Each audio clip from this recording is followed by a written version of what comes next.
最近看到一個蠻扯的分手故事，两個人在一起11年，是男生要分手。你以為他很灑脫嗎？並沒有。提完之後，他整個人卡住了，一直想搞清楚一件事，這11年女生到底愛沒愛過他。而且他很篤定，覺得自己絕對是被辜負的那一個。先講背景，兩個人今年都30歲，女生是上海本地人，在醫療機構做市場部經理，工作穩定，收入也穩定。男生呢，前幾年一直在準備一個國際認證考試，考了好幾年都沒考上。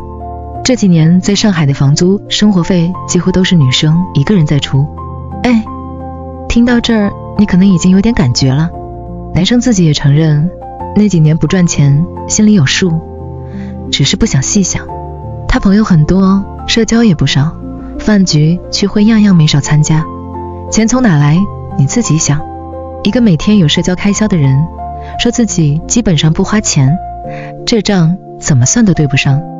再往前推一點，剛畢業那年，女生想帶男生回家見爸媽，爸媽一聽男生家境普通，家裡關係又複雜，直接反對。換做一般人，可能就這樣散了，但女生沒有。她跟男生說了一句話，男生記到現在，就算爸媽不同意，也願意陪她談一輩子戀愛。聽起來很浪漫，對不對？當時男生也是這麼想的，說自己被感動到了。之後這11年，男生落榜第一次，他沒說什麼；落榜第二次，他還是沒說什麼；落榜第三次，他依然沒說什麼。房租到期，他先轉賬；考試報名費，他先轉賬。一次又一次，都是他先。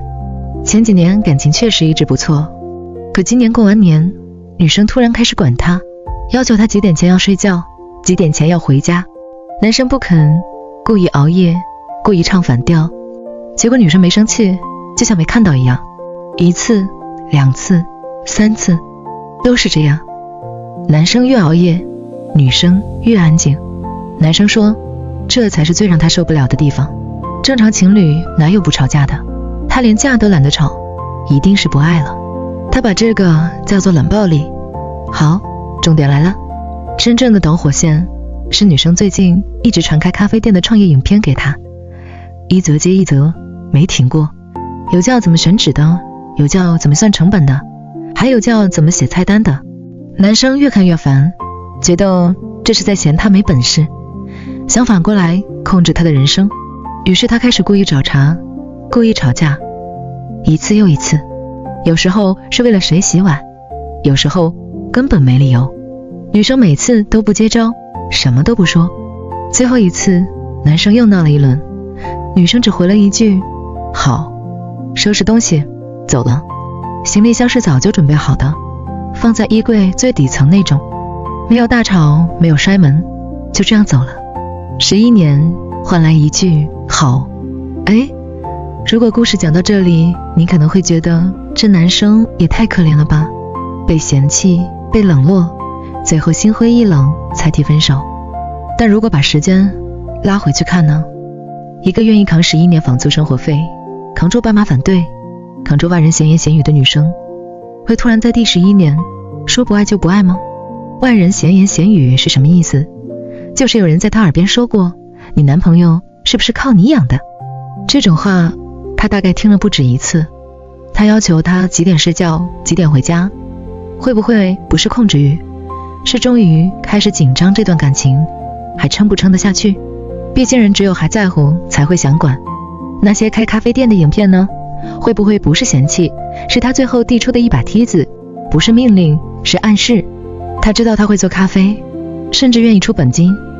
他要的可能從來就不是一個多成功的男人，只是一個願意往前走一步的人，好讓他能跟爸媽說一句他在開自己的店，不是每天無所事事，也讓那些說他養男人的閒話終於可以停一停。而他呢，把這份成全理解成打壓，把他的沉默理解成不愛，把自己11年的原地踏步說成是他先冷淡的。這樣一想，好像自己就成了那個被辜負的人，而不是那個讓人等了11年的人。聽起來是不是有點熟悉？11年的時間，一個人到底要多用力才能把一句好聽成無所謂？還是說有時候不是我們聽不懂對方的沉默，是我們根本不想聽懂。